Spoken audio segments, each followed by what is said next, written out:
Nitong mga nakarang araw ay naganap nga kami ng aming papaliguan. At gusto nga namin yung around Rizal lang. Nakita ko nga sa post na gawa na pala yung tulay sa Daraitan. Kaya naman, di na kami nagkatubili. Napuntahan at tingnan ito. Marami pa pala sa dulo nito ang mga cottages. At malawak din ang ilog.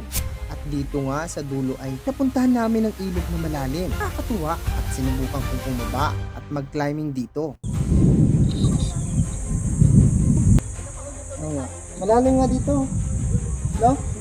At matatanaw pala dito ang magkaabilang bundok, kaya naman maaliwalas ang lugar. Kaya sa mga naghahanap dyan, gusto mag-explore, tara na, samahan niyo ako sa aking biyahe sa dulo ng Daraitan.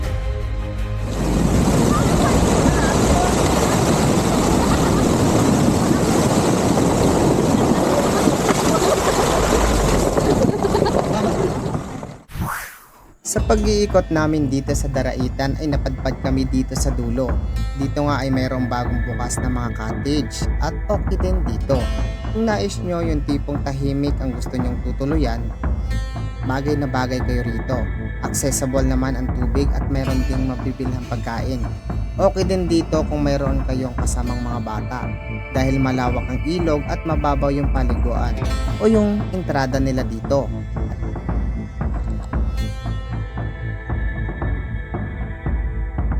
Dahil marami nga kami na pupunta at mag-swimming, kailangan naming makita ng papaliguan na kaya i-accommodate ang madaming kasama.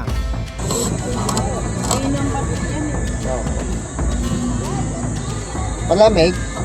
Hindi naman. Sakto lang sa tubig. Ayan ang ano po yun? Maganda ko sa ganda na lang. Sa aming pag-iikot ay mula dito ay matatanaw yung kabilang cottage, kaya hindi na namin pinalampas na puntahan ito.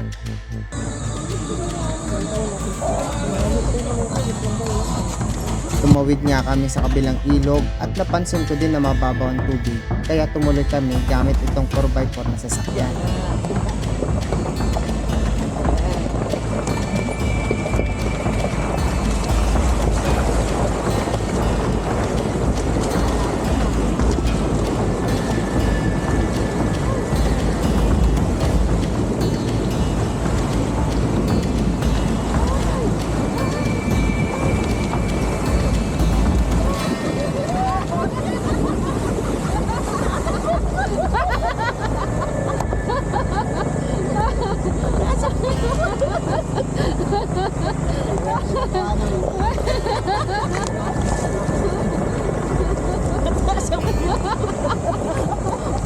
Nagkataon, magtutulak tayo dalawa.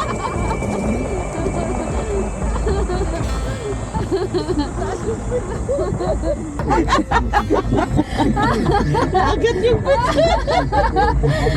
Kasi kita ko yung Kinabahan sila eh. Kinabahan? Kinabahan bigla eh. Hindi umabot. Hindi, mababa lang. Mababa lang pero mataas yung kaba eh.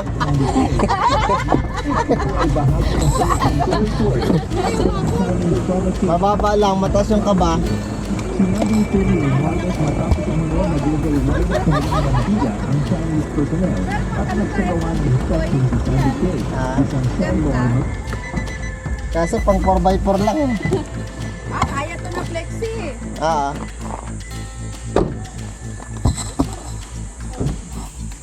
Malawak siya no, maluwag. Ano ibig sabihin?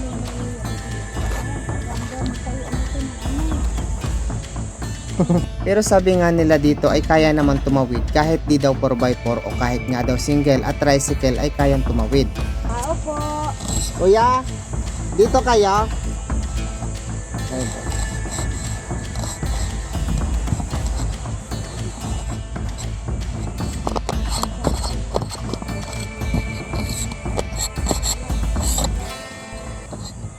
Yung katulad mo, no?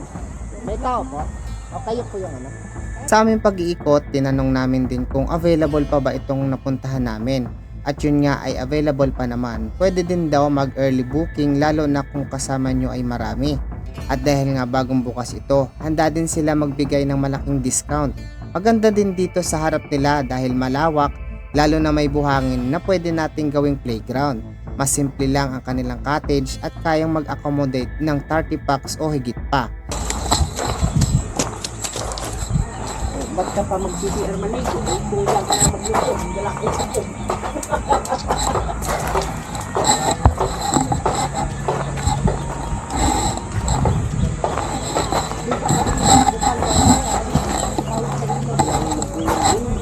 Meron nga dito, bukal.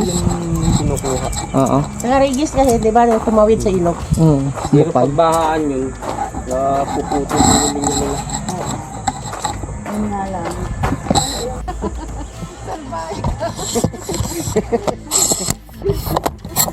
Okay na yung pa, hindi na nanginig, no?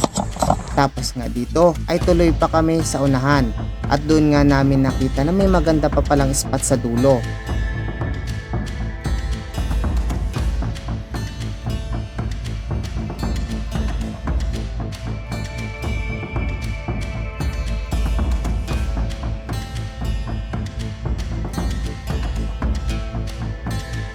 Medyo may kalaliman ng ilog pero may parte din na mababaw kaya kailangan ng gabay kung mayroon kayong mga bata na kasama. At dahil nga sa natuwa ako sa mini rock formation na nakita ko, bumaba ako at tumawid ako dito sa gilid at yung part na malalim ay kitang kita nga dito sa video.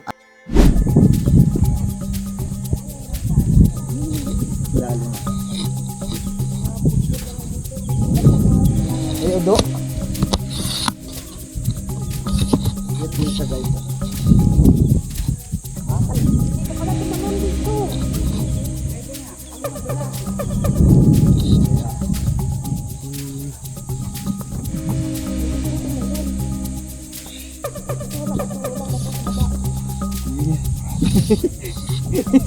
Yung ano yung arupian ba yan?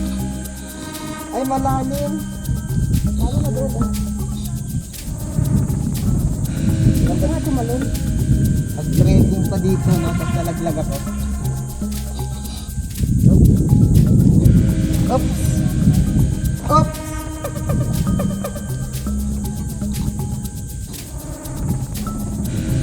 One hand.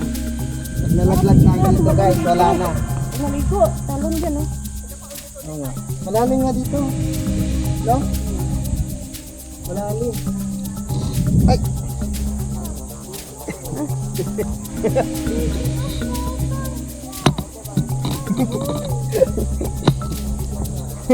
Nag-exercise ito.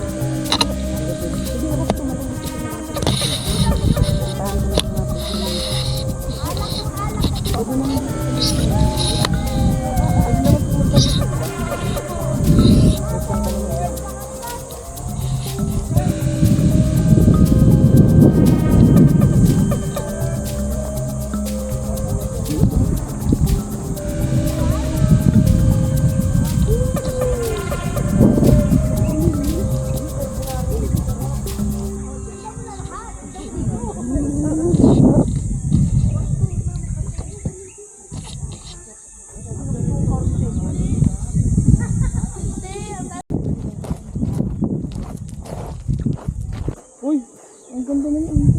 Ang laki.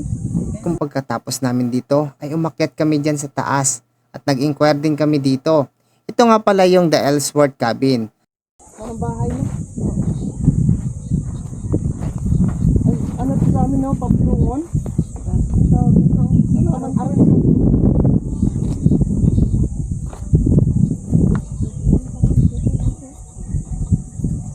Shooter.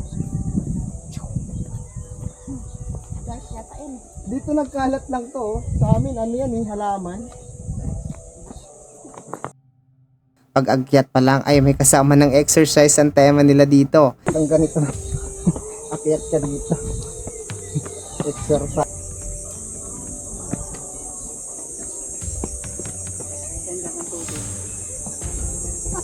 Ha? Exercise na to. Kaya pa?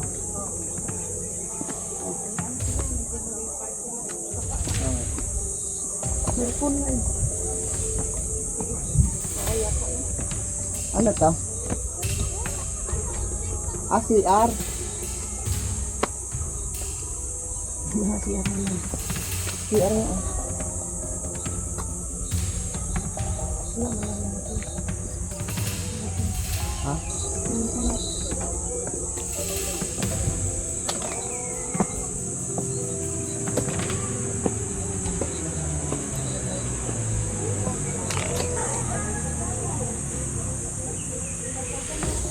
Tara.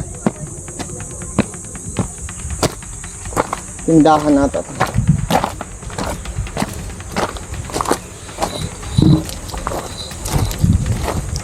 Mayroon din dito sa kabilang daanan. Daan. Presko din dito. Dito mas mababa daanan. May mga ano? Bubuyog.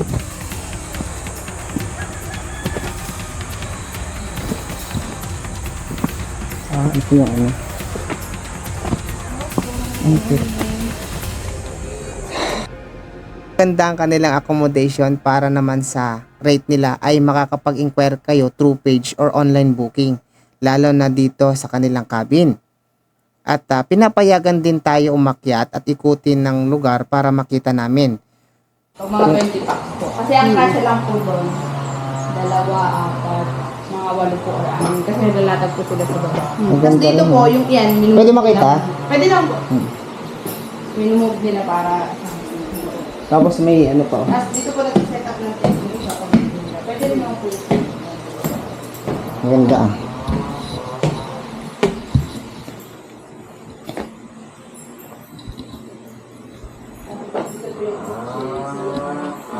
Kita na dun sa taas.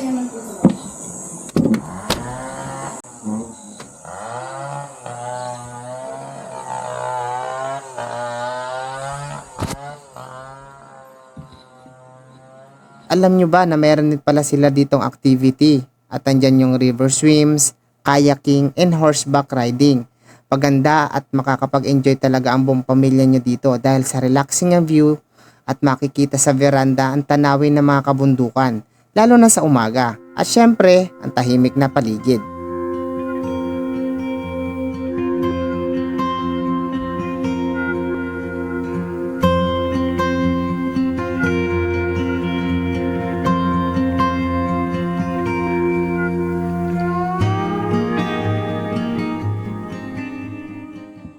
Hindi ko kaya magdiretso. Akala mo yung pakyat lang yung mahirap. Pero mas okay dito duman, no? Kaysa doon, no? Tama lang yung Yung nga lang, wala na ito. Hawakan na lang ito. Ala, tiris, oh. Matapos nga namin mapuntahan at makita itong Ellsworth Cabin ay nagdesisyon kaming umuwi na din para din na rin kami maabutan ng gabi.